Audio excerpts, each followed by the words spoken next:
کیونکہ ہر علاقے کا ایک بڑا ادارہ ہوتا ہے، لوگ وہیں سے کانٹیکٹ کرتے ہیں جب انہیں امام کی یا مدرس کی ضرورت ہوتی ہے. تو وہاں کے جو بڑے عالم ہیں، وہاں کے جو بڑے مدرسین حضرات ہیں، ان سے ایک میرا ناقص سا مشورہ ہے کہ جب بھی آپ کے پاس کوئی امام کے لیے آئے، کوئی مدرس کے لیے آئے، تو آپ یہ ضرور پتہ لگا لیں کہ جو پہلے امام تھے انہیں کس بنیاد پر ہٹایا گیا ہے.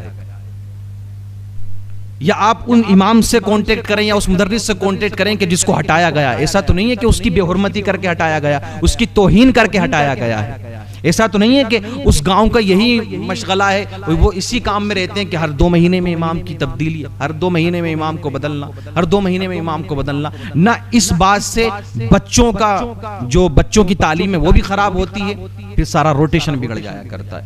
تو آپ دوسرا امام دینے سے پہلے یہ ضرور خیال کر لیں کہ جو پچھلا امام ہے وہ کس بنیاد پر ہٹا ہے. تھوڑا میرا یہ ناقص سا مشورہ ہے، اس بات پر توجہ دے لیں تو انشاءاللہ العزیز جو اماموں کی جو توہین کی جاتی ہے، کیونکہ یار لوگوں کی نظر میں تو یہ ہے نا کہ ارے یار یہ ہٹیں گے تو دوسرا ایک دم آ جائے گا. کچھ ہمارے امام حضرات بھی اس بات پر غور کریں.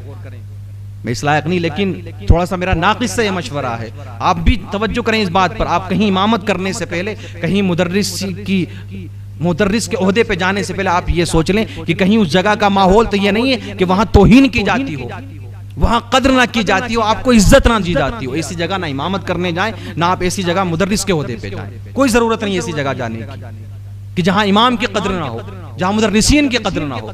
کیونکہ چند جاہلوں کی بنیاد پر کچھ لوگ ایسے ہوتے ہیں کہ تھوڑے بہت بیٹھ کر کے لوگوں کے پاس 2-4 مسئلے سیکھ لیا، اب وہ امام کو پریشان کرے گا، مسجد میں آ کر مدرسوں کو پریشان کرے گا.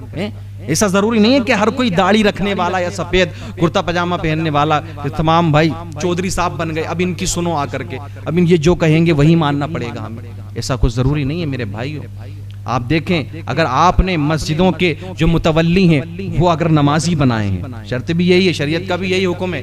ایسا نہیں ہے کہ کسی کو پیسے کی بنیاد پر تم نے مسجد کا صدر یا متولی بنا دیا، ایسا ہرگز نہیں ہے. بلکہ آپ مسجد کا متولی یا مسجد کا صدر، مسجد کا سیکریٹری اس کو بنائیں کہ جو 5 وقتہ نمازی ہو اور شریعت مطہرہ کا پابند ہو، 5 وقتہ نمازی ہو اور باشرا ہو، داڑھی بھی اس کے چہرے پر ہو اور نمازوں کی پابندی بھی کرتا ہو. ویسا نہیں کسی کو پیسے کی بنیاد پر بنا دیا، ارے صاحب یہ نیتا جی ہیں، محلے کے مالدار ہیں، اس کو بنا دو. تو ایسے آدمی کو اگر متولی یا صدر بناؤ گے نا تو اس مسجد میں کبھی امام بھی نہیں رکے گا اور وہ کبھی اس عالم کی قدر بھی نہیں کرے گا.